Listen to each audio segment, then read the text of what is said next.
नमस्कार दोस्तों, कैसे हो आप सभी। आई होप, उम्मीद आशा करता हूँ सभी बच्चे अच्छे होंगे, स्वस्थ होंगे, बेहतर होंगे और बेहतर से बेहतर अपनी तैयारी भी कर रहे होंगे। तो कल की क्लास में हमने गुलाम वंश को फिनिश किया है। आज हम जो स्टार्ट करेंगे वो करेंगे आपका खिलजी वंश। और खिलजी वंश के संस्थापक कौन थे? जलालुद्दीन खिलजी। तो खिलजी वंश को आगे बढ़ाएंगे। आज दिल्ली सल्तनत का दूसरा वंश रहने वाला है भाई, जिसका नाम क्या होगा? खिलजी वंश होगा।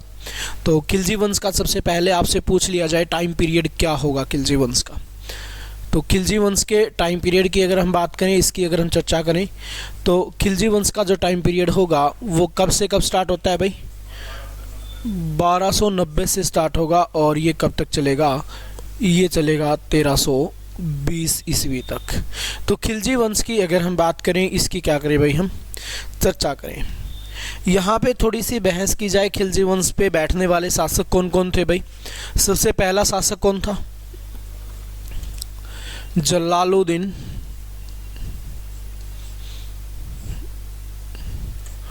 खिलजी क्या था भाई? यहाँ पे शासक हुआ करता था। जलालुद्दीन खिलजी के बाद अगला शासक कौन बनता है? अगला शासक बनता है अलाउद्दीन खिलजी। अलाउद्दीन खिलजी इस वंश का क्या था भाई? वास्तविक संस्थापक भी कह सकते हो। और दिल्ली सल्तनत का सबसे पावरफुल शासक भी कौन था? अलाउद्दीन खिलजी।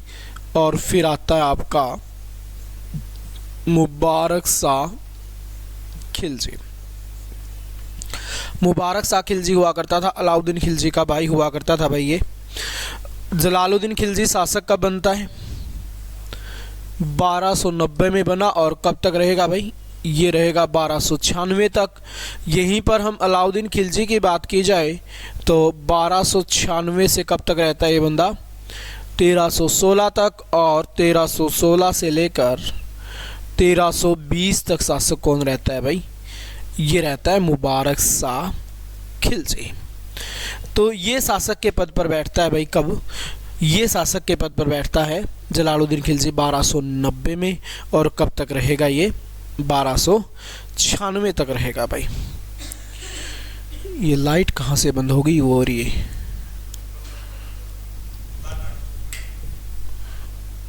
नहीं, वो वाली बंद करनी है भाई।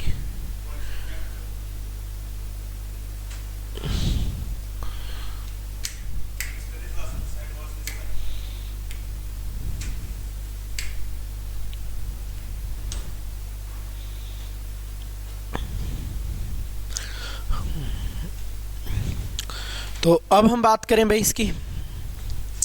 ये शासक बना और अब रूल करेगा जलालुद्दीन खिलजी। तो दो क्वेश्चन यहाँ से बनेंगे। सबसे पहले, जलालुद्दीन खिलजी शासक बनने से पहले किसके यहाँ सेनापति हुआ करता था?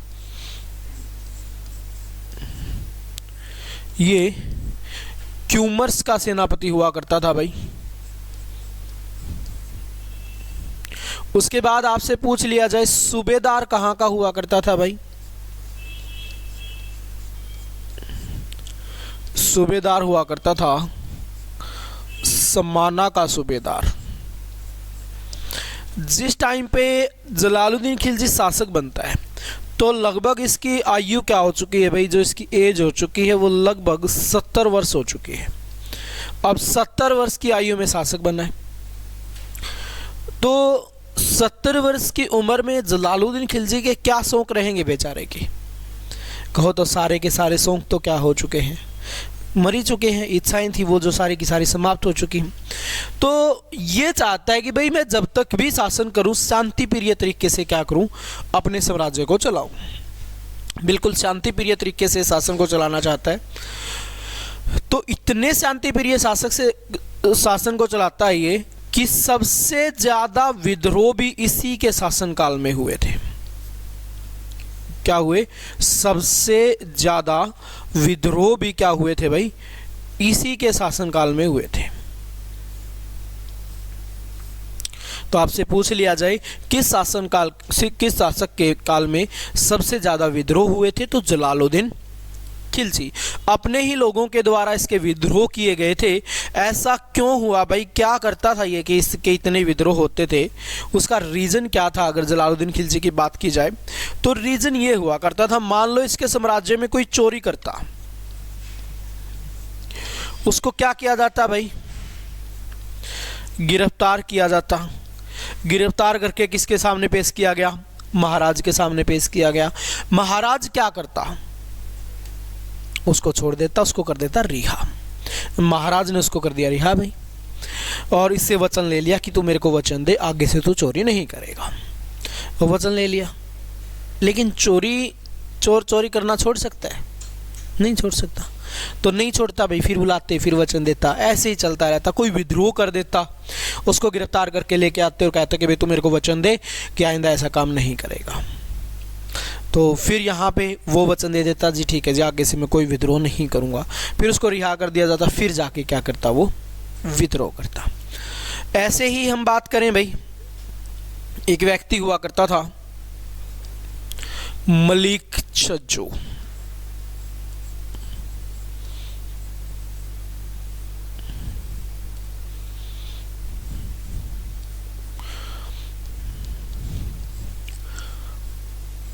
ताजुद्दीन कुची,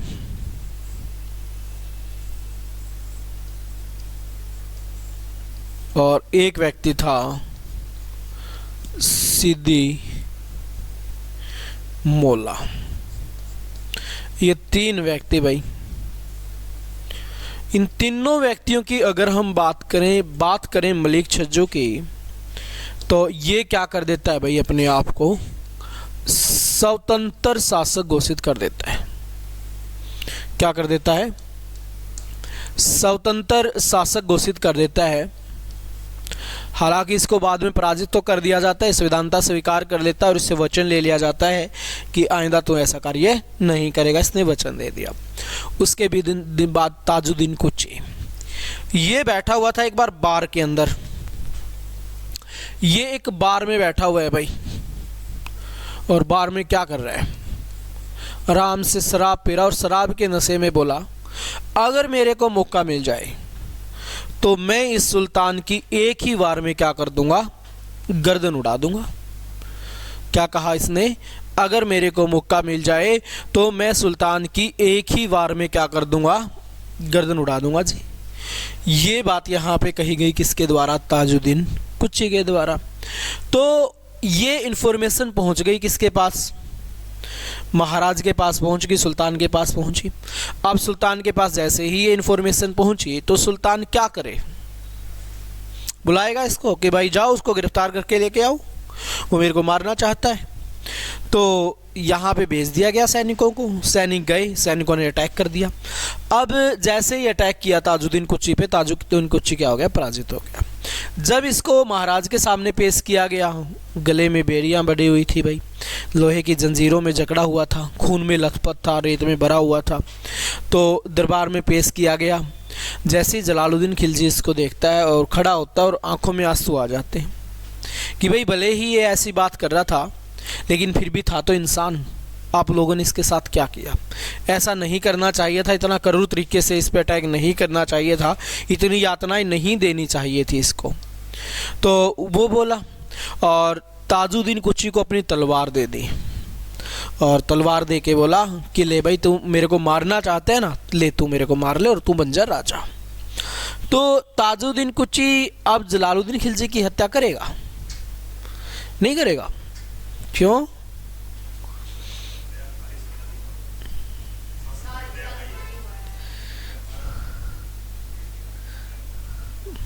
ताजुद्दीन कुची नहीं मारेगा? आप होते तो अब तो बोला मेरी तरह दयालु है, ये मारेगा नहीं। तो आप दयालु कहाँ से हुए?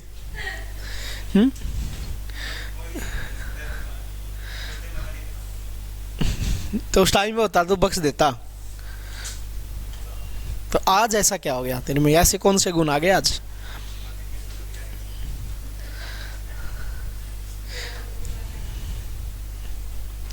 तो ताजुद्दीन कुची शर्मिंदा हो जाता है भाई, और ये क्या कर लेता है? महाराज से माफ़ी मांग लेता है, उसको वचन दे देता है, आज के बाद मैं आपके खिलाफ ऐसा कोई भी शब्द यूज नहीं करूँगा, कभी भी अटैक नहीं करूँगा। नहीं तो होना क्या चाहिए था? तलवार उड़ाता, गर्दन उड़ा देता और बन जाता, सिंहासन पे बैठ जाता राजा बनने का। इससे सुनहरा मौका और कहाँ मिल सकता है?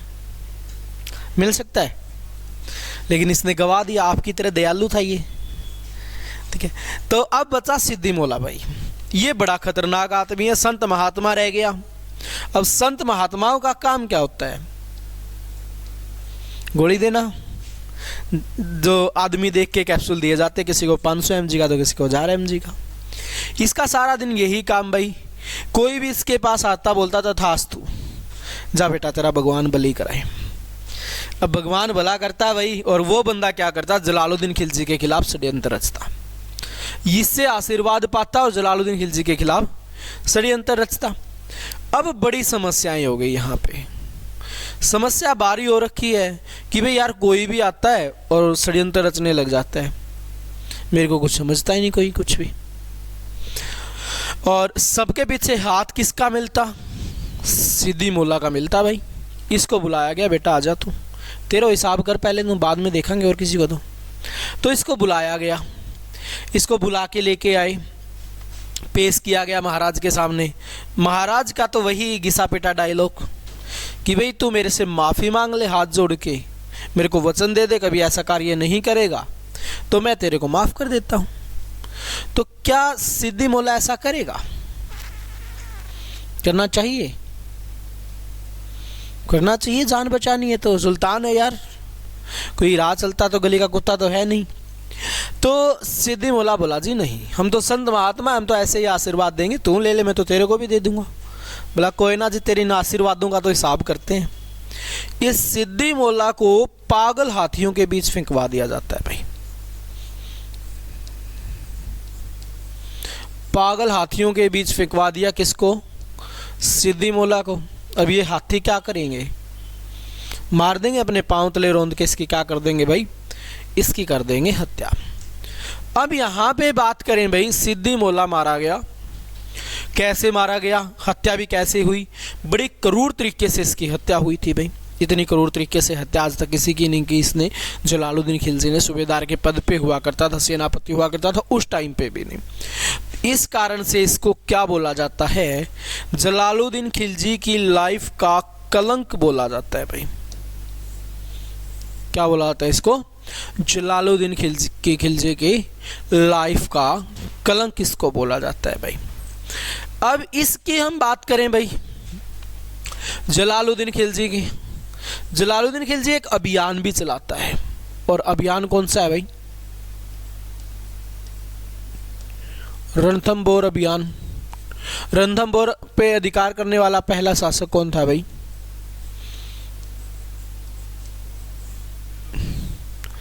इल्तुतमिश। कैसा शासक था इल्तुतमिश? ठीक था, कुछ किया उसने? ढंग का कार्य नहीं किया।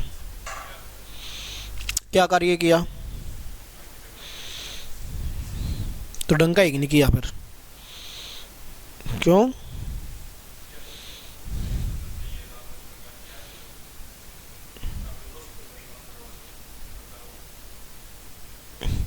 दोस्त सहायता करने लायक होते हैं तो टाइम की नजाकत के साथ दोस्ती टूट जाती है भाई। ऐसा ही होता होगा, नहीं होता?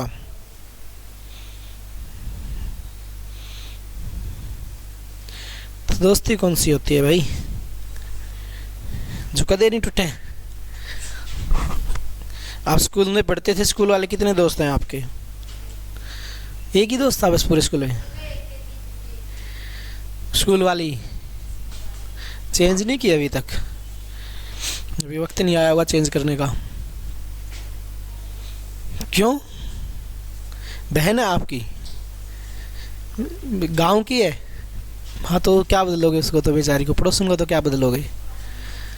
अच्छा चलो अच्छी बात है भाई, लेकिन दोस्ती कहने के लिए ही बची हुई है। ठीक है, जिस दिन कोई वास्ता पड़ेगा उस दिन दोस्ती रफू चक्कर। सिर्फ 1% भी दोस्ती नहीं बची हुई।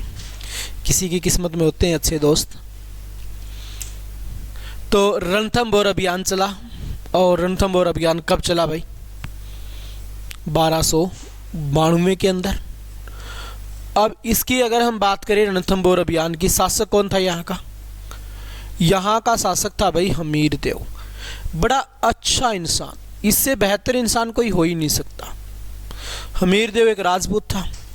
अब राजपूत तो जितने अच्छे इंसान तो बनने ही बंद हो गए, ये एक ही पैदा हुआ था हमीरदेव। इसको पता चला जलालुद्दीन खिलजी आ रहा अभियान लेकर, तो ये हमीरदेव क्या करता है, अपने किले का दरवाजा बंद कर लेता है। क्या करता है ये, अपने किले का दरवाजा बंद कर लेता है भाई। इसने जैसे ही अपने किले का दरवाजा बंद किया तो जलालुद्दीन खिलजी अंदर कैसे जाए। रणथंभौर का एक किला एक पहाड़ी के ऊपर बना हुआ है, तो अब ये अंदर कैसे जाएगा। दरवाजा तोड़ के जा सकता लेकिन दरवाजा टूटेगा नहीं। इनको पता है राजपूतों को कि भाई हमें एक ही चीज बचा सकती है, वो है दरवाजा। अब दरवाजा अगर कमजोर रह गया ना तो बात नहीं बनेगी, दरवाजे को मजबूत बना लो। दूसरा ये क्या करते थे, जो दरवाजा था उसको पत्थरों से या फिर मिट्टी से भर देते थे, क्योंकि एंट्री का द्वार एक ही होता था।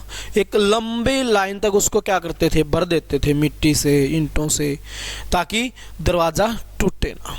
पीछे से पूरी सपोर्ट दी जाती थी। मान लो वो दीवार है, यहाँ पे इस कमरे को मिट्टी से भर दिया जाए तो दीवार तोड़नी महाबात नहीं हो जाएगी। तो वही काम इनका होता था, तो तोड़ना महाभारत होता था। अब एक ही रास्ता, जलालुद्दीन खिलजी के सैनिक कोशिश करते क्या करने की, कोशिश करते भाई दीवार से जाने की, और ऊपर दीवारों से जाते पहाड़ी पे बैठे थे, पहाड़ी पे हुआ ही करता था। ऊपर सैनिक जैसे ही वो चढ़ के आधे रास्ते पहुंचते, सैनिक उठते ऊपर से पत्थर उठाते और ऊपर से पत्थर मारते। अब ऊपर से पत्थर गिराएंगे, सैनिक के सिर में लगा, सैनिक वहीं ढेर, ऊपर से सीधा नीचे। काफ़ी सारे सैनिक मारे गए, कई महीने लग गए। जलालुद्दीन खिलजी को कोई उम्मीद नहीं लग रही अंदर जाने की। अब जलालुद्दीन खिलजी बेचारा क्या करे,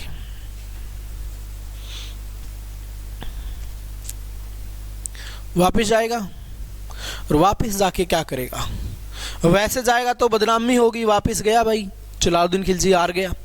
तो जलालुद्दीन खिलजी क्या करेगा, हमीरदेव के पास पत्र लिखेगा, इसको कहेगा कि भाई मेरे एक सैनिक पर तेरे ऐसे ऐसे हजारों किले में वार दूं, मेरे एक सैनिक की तेरे किले से ज़्यादा कीमत है। तेरे सैनिक को, तेरे किले को है ना, मैं अपनी पाँव की जूती के समान समझता हूँ, इसलिए मैं यहाँ पे इसको छोड़ के जा रहा हूँ। एक भी सैनिक अगर मेरा मर गया तो मेरे को ये लगेगा मैंने सब कुछ गवा दिया एक छोटी सी रियासत के लिए। ऐसा नहीं करूँगा, तेरी रियासत से तो ज़्यादा मेरी सैनिक की वैल्यू है। 4-5 डायलॉग चिपकाए और यहाँ से 9-2-11।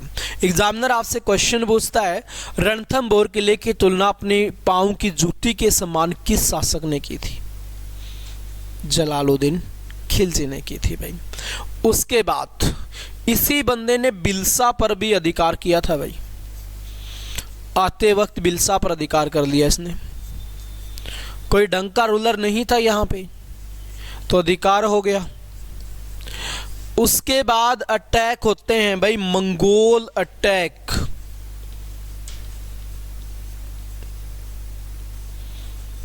मंगोल अटैकों की शुरुआत किसके शासनकाल में हुई भाई?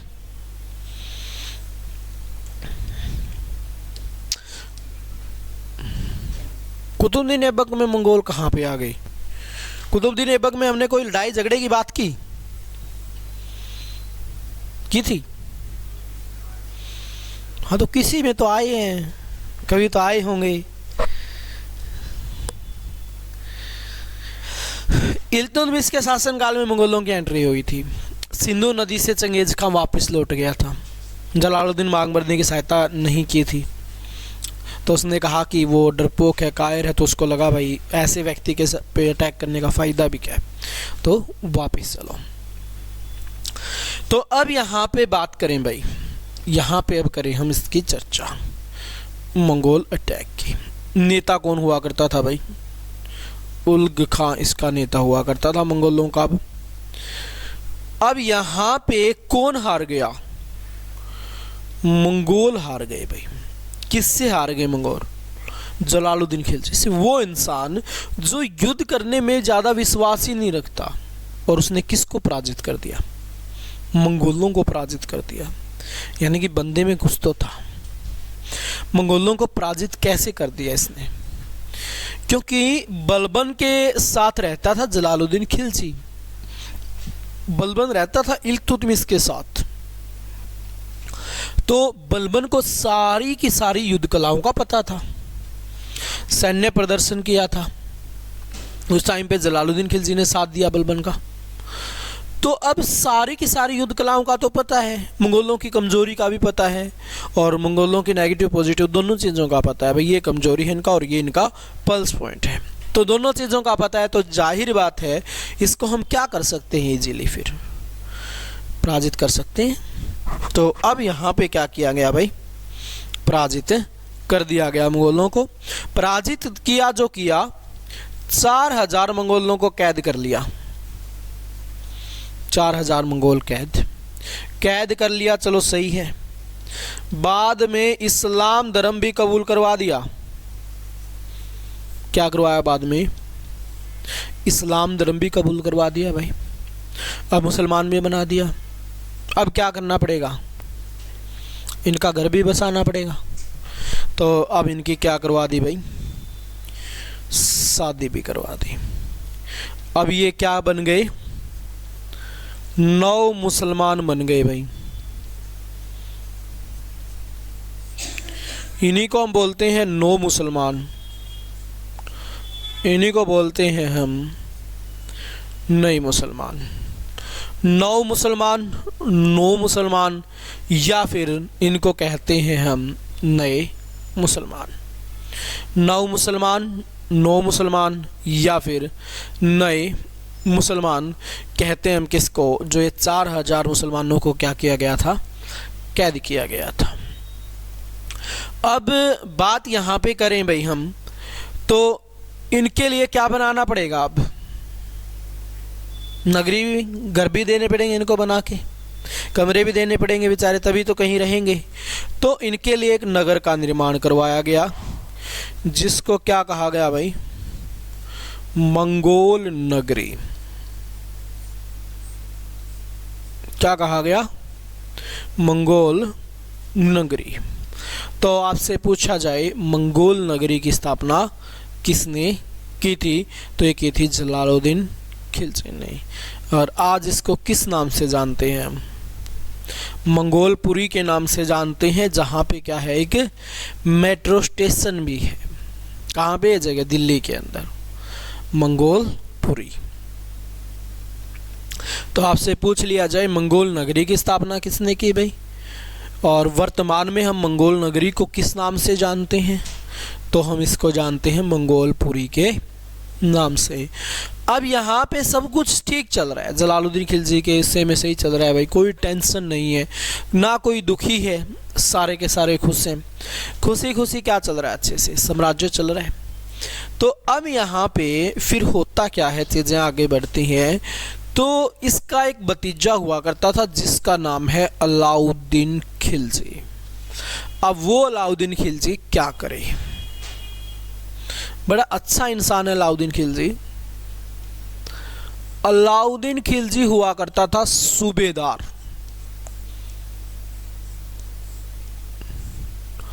अलाउद्दीन खिलजी क्या हुआ करता था भाई, सूबेदार हुआ करता था। कहाँ का सूबेदार था ये बंदा,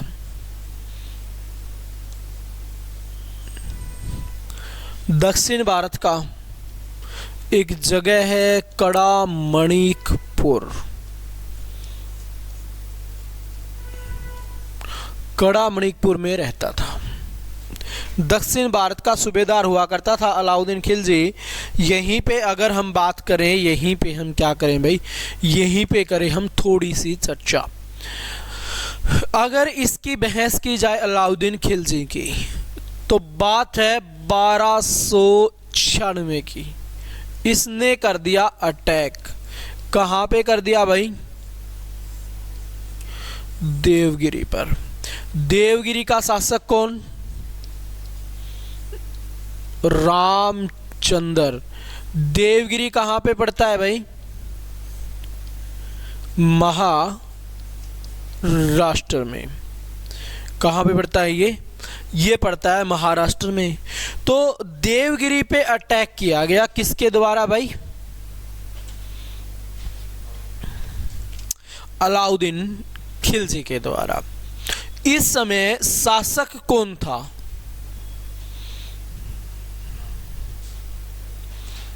दिल्ली सल्तनत पे इस टाइम पे कौन बैठा हुआ था? हिंदुस्तान का राजा कौन था? अलाउद्दीन खिलजी था या जलालुद्दीन खिलजी था? जलालुद्दीन खिलजी शासक था। अटैक करने वाला कौन था? सूबेदार, और जिसका नाम क्या था? अलाउद्दीन खिलजी। और अलाउद्दीन खिलजी ने कहाँ पे अटैक किया भाई? इस बंदे ने अटैक कर दिया था रामचंद्र पर, और रामचंद्र यहाँ पे क्या हो जाता है बेचारा? हार जाता है जी। रामचंद्र हार गया। हारने के बाद रामचंद्र को क्या करना पड़ा भाई? संधि करनी पड़ी, और संधि के तहत बहुत सारा पैसा लेके आया था। कहा जाता है कि लगभग 7-8 मन तो सोना था और 10-11 मन चांदी हुआ करता था, और भी बहुत कुछ लेके आया था, हीरे मोती जवाहरात बहुत कुछ लेके आया था। अब 7-8 मन आपको मिल जाए सोना कहीं से ही, पूरे देश को खरीद लो तुम। तो उस टाइम पे सोना इस हिसाब से आता था, मणों के हिसाब से। ठीक है, सोना स्टार्टिंग से ही हमारे भारतवर्ष में भरपूर मात्रा में रहा है। ना आज कभी सोने की कमी हुई, ना उस टाइम पे कमी थी। और फिर भी सोना का जो भाव है वो क्या, कहाँ पे है? आसमान में है। ऐसा क्यों?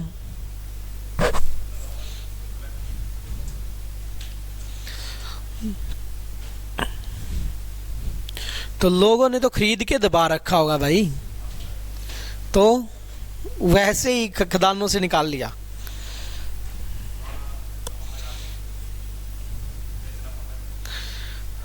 तो फिर उनके वजह से सोने का रेट थोड़ी बढ़ा है, पुराने जमाने के आदमियों की वजह से, या बढ़ा है?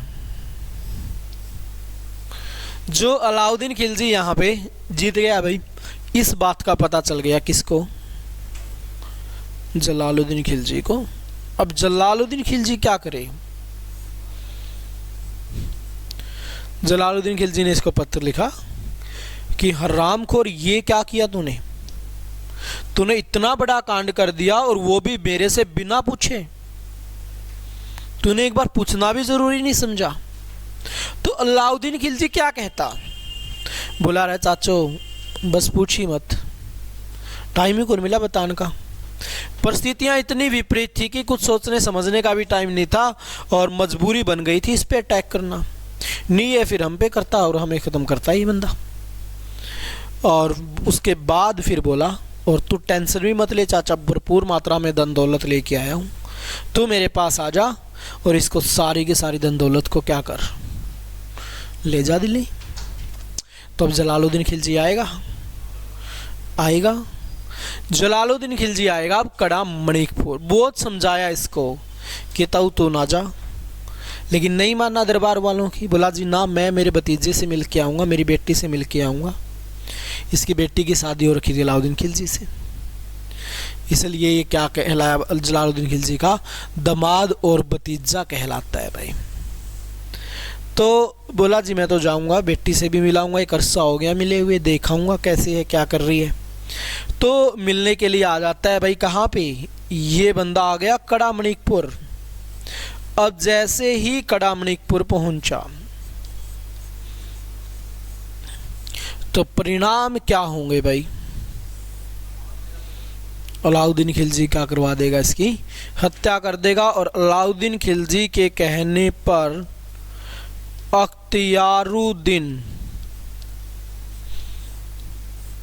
इख्तियारुद्दीन क्या कर देता है भाई?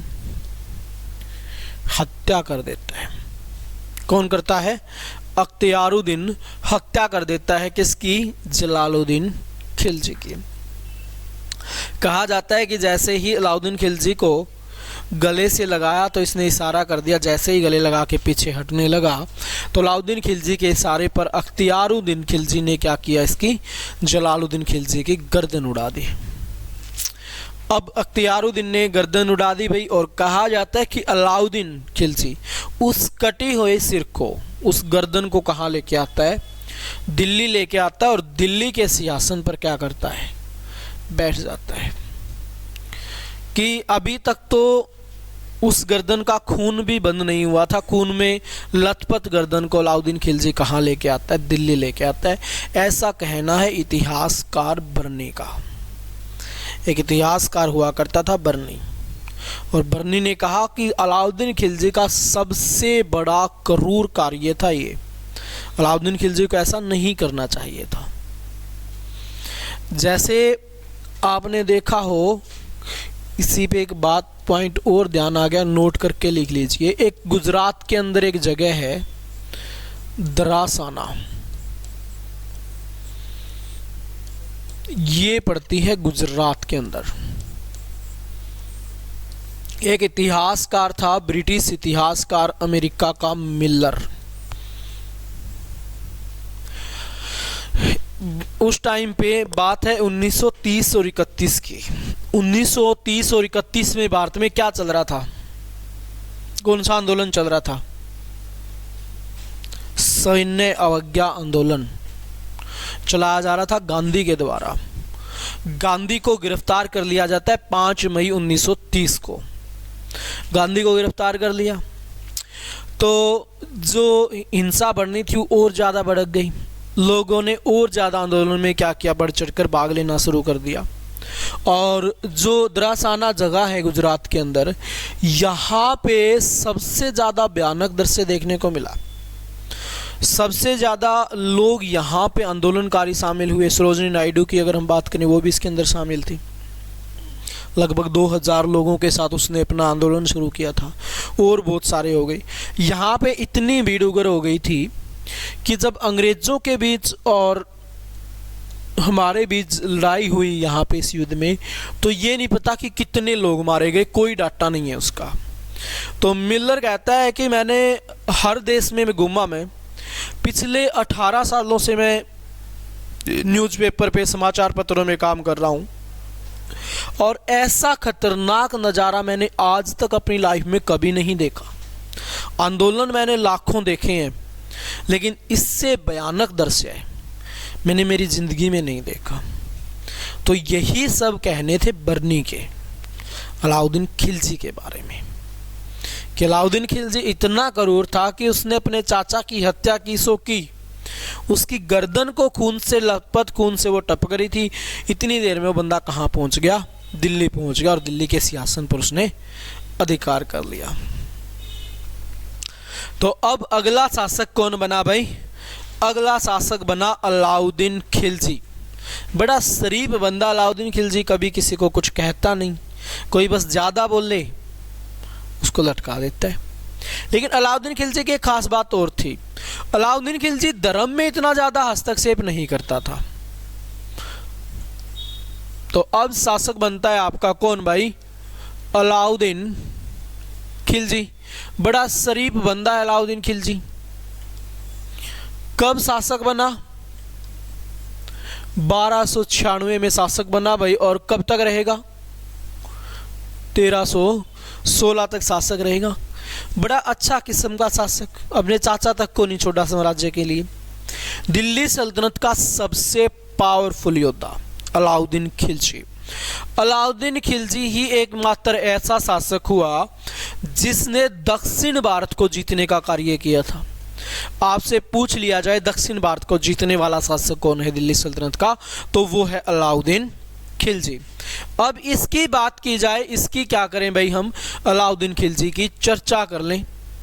तो सबसे पहले तो हम बात करें कि अलाउद्दीन खिलजी शासक बनने से पहले सूबेदार कहाँ का था?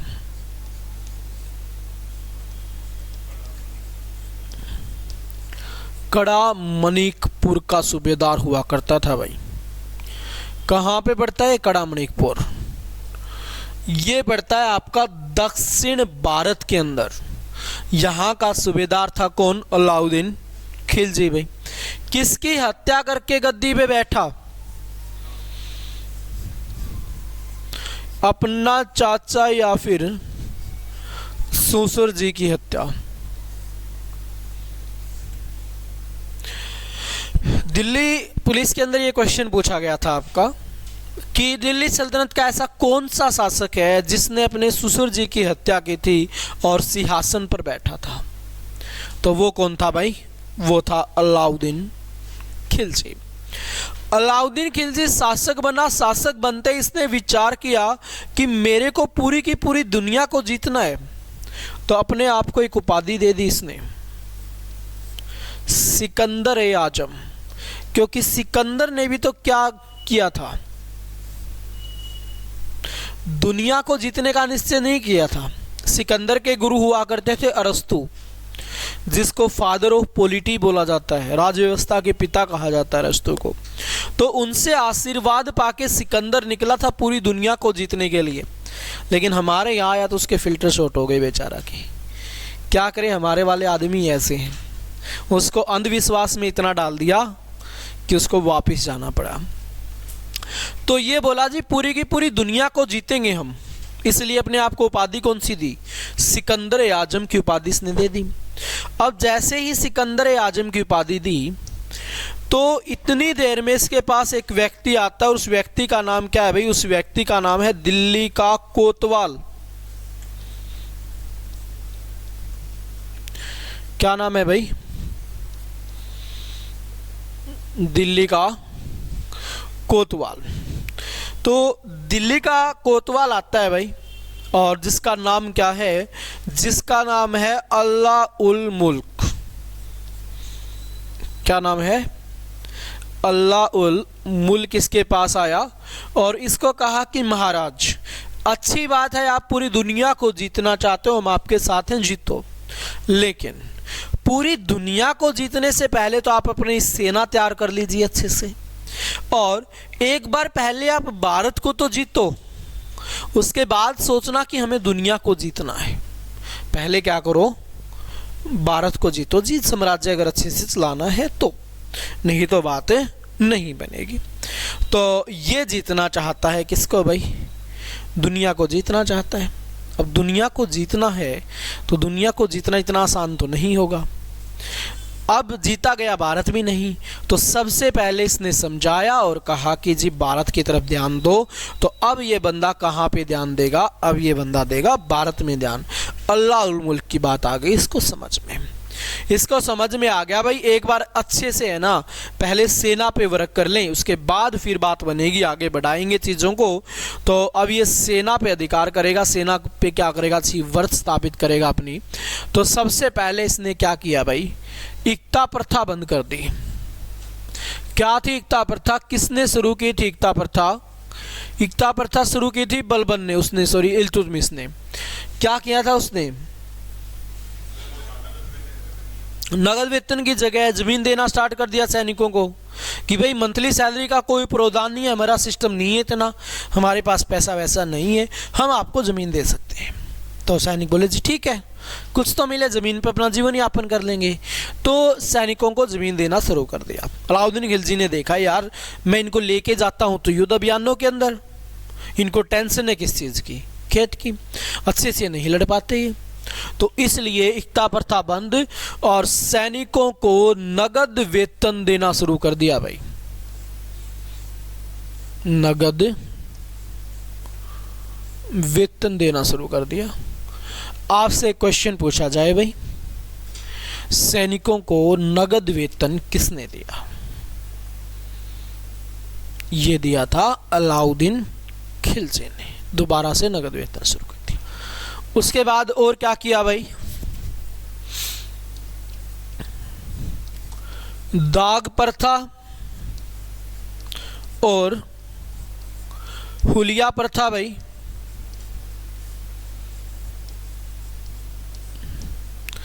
दाग प्रथा और हुलिया प्रथा।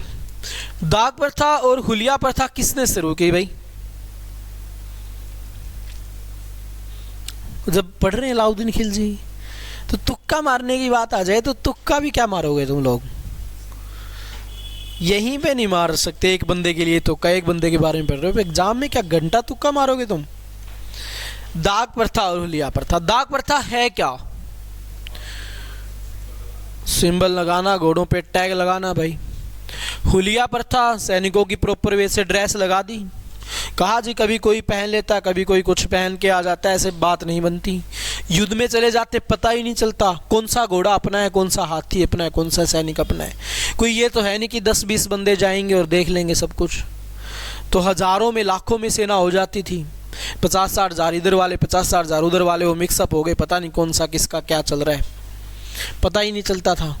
उन वाला अपने वाली सेना में घुस जाता, अपने वाला उन वाली सेना में घुस जाता, पूरे दिन यही चलता रहता। बात समझ ही नहीं आती। अपने 4-5 मर जाते, फिर कहते हो तेरी, ये तो अपनों ही था रहे, अब क्या करें, फिर फंस गए। बोला इसका तो इलाज करना पड़ेगा कुछ न कुछ।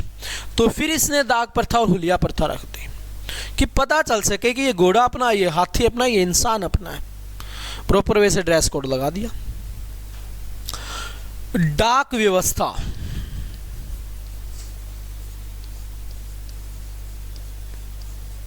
डाक व्यवस्था लागू की भाई। क्या थी डाक व्यवस्था?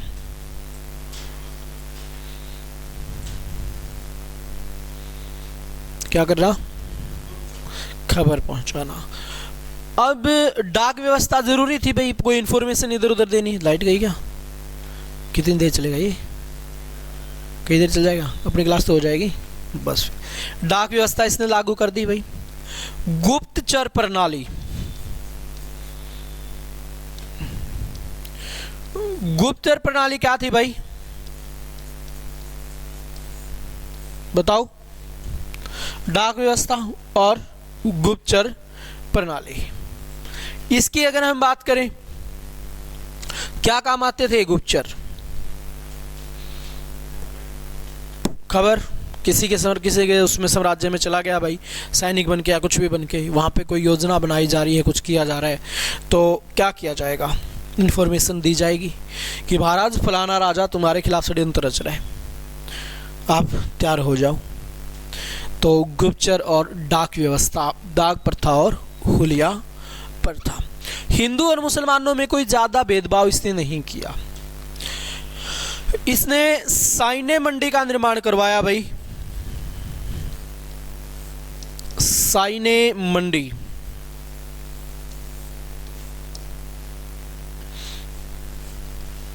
साइने मंडी की अगर हम बात करें, चर्चा करें, इसको कहा जाता है बाजार नियंत्रण प्रणाली। तो आपसे एग्जामिनर क्वेश्चन डायरेक्ट पूछता है, बाजार नियंत्रण प्रणाली किसने लागू की? अलाउद्दीन खिलजी ने। क्या थी ये बाजार नियंत्रण प्रणाली? फिक्स रेट कर दिया, हर वस्तु का फिक्स रेट है भाई, कोई कम ज्यादा नहीं देगा। क्योंकि अब आप खासकर क्या होता है कि कपड़ों वाली दुकान पे चले जाते हो, जब लोकल कपड़े लेते हो, तो वो हो सकता है एक पैंट शर्ट के 2000 रुपये मांग ले और लास्ट में क्या बताओ 1400-1500 रुपये में दे दे। ऐसे ही होते हैं, और खासकर लेडीज़ के मामले में ज़्यादा होता है।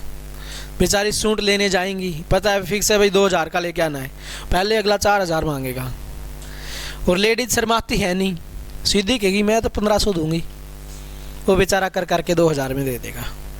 नक्की बात खत्म। ठीक है, तो ऐसे इनके बाजार में भाई जो जहाँ पे आए, जो भी फंसे उसको वहीं काट दो, कोई फंडा नहीं पड़ता।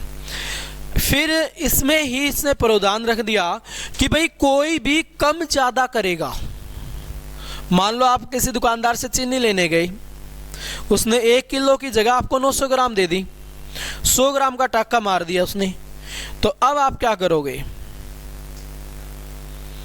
शिकायत करोगे कि जी ओढ़े तो चीनी लेके आए थे, उस दुकानदार ने 100 रुपये का टाका मार दिया, करो इलाज। तो हो जाएंगे, उतना ही उसके शरीर से मांस का टुकड़ा काट लेंगे। 100 ग्राम कम चीनी दी थी, आजा बेटा 100 ग्राम का हिसाब दे, मांस का टुकड़ा काट लिया। अब वो दुकानदार आगे से गलती करेगा ऐसी? तो ऐसी कठोर यातनाएं दी थी किसने?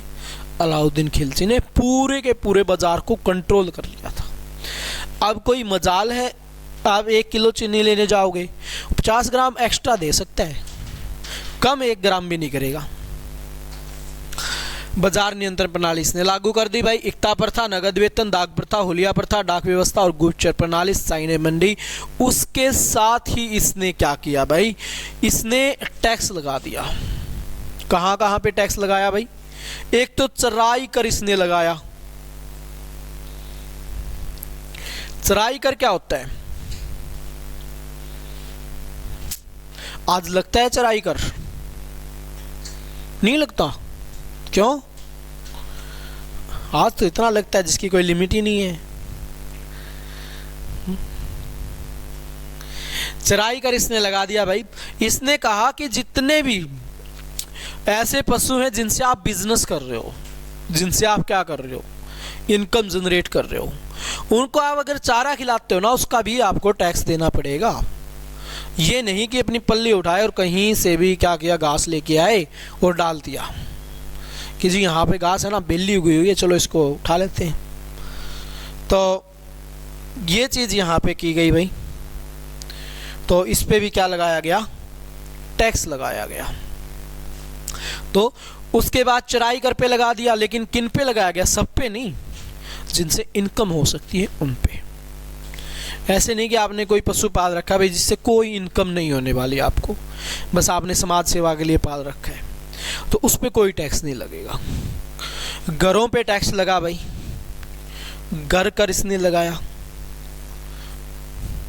वर्तमान में लगता है? नहीं लगता। घर पे टैक्स नहीं लगता वर्तमान में।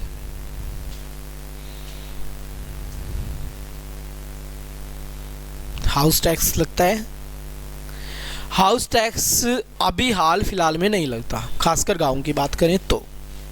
लेकिन पीछे आपने एक चीज़ देखी हो, आज से 4-5 महीने पहले एक न्यूज़पेपर अगर कभी ध्यान दिया हो तो एक खबर उठ के सामने आई थी कि अब जो भी घर बनवा रहा है ना, उसको अपनी डिटेल देनी पड़ेगी कि भाई उस घर में वो कहाँ पे किचन बना रहा है, कहाँ पे क्या कर रहा है, कितने एरिया में बनाएगा, कैसे बनाएगा, किन किन चीज़ों का यूज कर रहा है। अब आपका घर है, आप कुछ भी लगाओ, कहीं पे कुछ भी बनाओ, किसी को मतलब है? तो लेकिन गवर्नमेंट आपसे हिसाब क्यों मांग रही है? कि आगे जाके उन पे टैक्स ठोक दो। कई चीज़ों की होती है, गवर्नमेंट क्या करती है, आग लगा के छोड़ देती है। अब पेट्रोल की ले लो, पेट्रोल हमारा लगभग 70-80, 75-80 रुपये चल रहा था, एकदम पेट्रोल गया 110 रुपये लीटर। होगा ध्यान, 110 से वो कहाँ पे आ गया, 100 हो रखा है, ठीक है। तो 10 रुपये घटा दिया। ऐसा क्यों किया भाई? सीधा 100 ही कर देते, सीधा 100 कर देते तो भड़क जाती। 110 कर दिया, जनता एक बार परेशान हुई, फिर धीरे करके हर रोज 1-1, 2-2 रुपया कम करके उसको 100 रुपये पे ले आए। वहाँ से प्रॉफिट भी ले लिया, अच्छा खासा जनरेट कर लिया प्रॉफिट कुछ ही दिनों में, और जनता को भी क्या कर दिया, कंट्रोल कर दिया। ठीक है। तो वही गवर्नमेंट स्कीम खेल रही है कि गवर्नमेंट ने कई चीज़ों से पहले से अवगत करा सकती है कि ये हो सकता है। अब हम आज थोड़े से आज भड़केंगे और फिर चीज़ें क्या हो जाएंगी, धीरे धीरे नॉर्मल हो जाएंगी, शांत हो जाएंगी। अब घरों का ये तो है नहीं कि पूरा गांव एक साथ ही घर बना रहा है, और सपोर्ट हम किसी को करते नहीं हैं। एकता हमारे यहाँ कभी रही नहीं, ना इतिहास में रही, ना आज वर्तमान में रही। घर पे 2 भाई हैं तो 2 भाइयों का 36 का आंकड़ा है। वैसे नहीं होता तो शादी के बाद हो जाता है, दोनों अलग अलग। तो इस कारण से गवर्नमेंट पहले ही हमें कुछ न कुछ चीज़ें दे देती है कि भाई ताकि चीज़ें नॉर्मल हो जाए एक टाइम तक। तो चराई कर और घर कर इसने लगाने का कार्य किया था भाई। भवन निर्माण कार्य, भवन निर्माण भी बनवाया इसने, जैसे हौज खास का निर्माण करवाया भाई। हौज खास, सीरी फोर्ट, अलाई दरवाजा। सबसे ज्यादा इसका क्वेश्चन रिपीट होता है अलाई दरवाजे से। 2 दरवाजे आपसे पूछे जाते हैं भाई। एक का नाम है बुलंद दरवाजा, बुलंद दरवाजा बनवाया था अकबर ने। एक है आपका अलाई दरवाजा, अलाई दरवाजा किसने बनाया, अलाउद्दीन खिलजी ने बनाया था। क्लियर यहां तक? अब पूछो फटाफट से, कुछ पूछना है, कोई इच्छा है आप लोगों की? आजा भाई आजा, तेरी तो घनी इच्छा है। कहाँ से आया है, इतनी लेट कैसे आया फिर? हाँ तो मेरे को ही पता, अभी पहुंचा है। इतनी लेट क्यों पहुंचा है, बात ये है। रख ले एक बंदे को, सुमित सर को नंबर दे देना, सुबह 4 बजे फ़ोन कर देंगे कि उठ ले भाई। ठीक है भाई, अभी तक बड़ा खिलजी वंश के बारे में 1290 से 1320 कौन कौन शासक बने? जलालुद्दीन खिलजी, अलाउद्दीन खिलजी और मुबारक शाह खिलजी। 1290 से 96 तक, 96 से 16 और 1316 से 1320। बात करें जलालुद्दीन खिलजी सेनापति किसके यहाँ हुआ करता था शासक बनने से पहले? क्योमर्स का। सूबेदार कहाँ पे हुआ करता था? समाना का। 70 वर्ष की आयु थी, तो इच्छाएं क्या हो चुकी थी? मर चुकी थी। आप लोगों की अभी से मर रही है। तो इसके ही शासनकाल में सबसे ज़्यादा विद्रोह हुए। कैसे होते थे? कोई भी चोरी करता उसको बुलाते, भाई तो चोरी क्यों की? वो कहता जी आगे से नहीं करूँगा, माफ़ कर दो, माफ़ कर देता। फिर वो चोरी करता, फिर आके माफ़ी मांग लेता, ऐसे ही चलता रहता। तो इस कारण से सबसे ज़्यादा विद्रोह हुए, क्योंकि कठोर सज़ा किसी को दी नहीं। फिर उसके बाद मलिक छज्जू हो गया, ताजुद्दीन कुची हो गया और सिद्दी मुल्ला हो गया। इसने अपने आप को स्वतंत्र घोषित कर दिया भाई, बोला कोई बात नहीं जी, करने दो राज। तो इसने कर दिया तो दूसरा भी सोचेगा। दूसरे ने धमकी दे दी कि मौका मिला तो एक ही बार में क्या कर दूंगा, गर्दन उठा दूंगा। नशे की हालत में कुछ भी बोल देते थे बेचारे। पकड़ के लेके आए इसको। फिर इस पे दया आ गई अलाउद्दीन खिलजी, उसको जलालुद्दीन खिलजी को तलवार दे दी, पहले तो मेरी हत्या करना चाहता है तो हत्या कर ले। तो इसने भी इसकी हत्या नहीं की, इसको भी माफ़ कर दिया गया। सिद्दी मौला ये नहीं माना भाई किसी भी तरीके से, तो इसको क्या कर दिया, पागल हाथियों के बीच डलवा दिया। अब जैसे ही पागल हाथियों के बीच डलवा, उन्होंने क्या किया, पाँव नीचे रोन दिया इसको। और ये क्या कहलाया, जलालुद्दीन खिलजी के लाइफ का कलंक बन गया भाई। उसके बाद रणथंभौर अभियान चला। हमीरदेव यहाँ का शासक हुआ करता था। हमीरदेव ने अपना दरवाज़ा बंद कर लिया, दरवाज़ा टूटा नहीं। तो इसकी तुलना किसके साथ की इसने? अपनी पाँव की जुत्ती के साथ तुलना की, और यहाँ से ये वापस आ गया।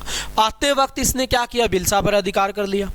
उसके बाद इसी दौरान मंगोलों का अटैक हो गया। मंगोलों का जो नेता हुआ करता था उल्ग खां हुआ करता था। 4000 मंगोलों को क्या कर लिया, कैद कर लिया भाई। उसके बाद इनको क्या करवाया, इस्लाम धर्म कबूल करवा लिया, इनकी शादी करवा दी। और ये क्या कहलाए, नौ मुसलमान या फिर नए मुसलमान कहलाए। इनके लिए रहने के लिए क्या किया भाई, एक नगरी का निर्माण करवाया जिसका नाम क्या था, मंगोल नगरी। उसके बाद हम बात करें अलाउद्दीन खिलजी, सूबेदार हुआ करता था कहाँ का, गढ़ा मणिकपुर का हुआ करता था भाई। 1296 के अंदर अगर हम बात करें तो देवगिरी पे अटैक किया जाता है। शासक कौन हुआ करता था, रामचंद्र हुआ करता था। रामचंद्र यहाँ पे हार गया और फिर जलालुद्दीन खिलजी की क्या कर दी थी, हत्या यहाँ पे कर दी थी। किसने, अख्तियारुद्दीन ने। किसके कहने पर, अलाउद्दीन खिलजी के कहने पर। और फिर से उन शासक बन गया कौन, अलाउद्दीन खिलजी। अलाउद्दीन खिलजी शासक बनने से पहले सूबेदार कड़ा मणिकपुर के यहाँ रहा करता था। अलाउद्दीन खिलजी की अगर हम बात करें, इसका जलालुद्दीन खिलजी क्या लगता था, चाचा या ससुर लगता था। अपने चाचा अपने ससुर जी की हत्या की और ये सिंहासन पर बैठ गया। सिकंदर आजम की उपाधि क्यों धारण की, क्योंकि ये क्या करता था, दुनिया को जीतना चाहता था। उसके बाद दिल्ली के कोतवाल ने समझाया कि महाराज जरूर कि एक बार पहले तुम जो काम करने की है वो कर ले, उसके बाद सोचना दुनिया को जीतने की। फिर इसने एकता प्रथा, नगद वेतन, दाग प्रथा, होलिया प्रथा, डाक व्यवस्था, गुप्तचर प्रणाली, साइने मंडी, बाजार नियंत्रण प्रणाली को लागू कर दिया। चुराई कर और गिराई कर इसने लगाया भाई। भवन निर्माण खास खोज का सिरी फोर्ट अलाई दरवाजा इसने बनवाने का कार्य किया। तो उसके बाद हम कल की क्लास में पढ़ेंगे अलाउद्दीन खिलजी के सैन्य अभियान के अलाउद्दीन खिलजी ने कौन कौन से अभियान चलाए थे। और अलाउद्दीन खिलजी पूरी दिल्ली सल्तनत का एकमात्र शासक जिसने दक्षिण भारत को भी जीतने का कार्य किया था। यहाँ तक कोई भी डाउट हो तो बता दियो, और नहीं तो फिर कल मुलाकात करते हैं, ठीक है।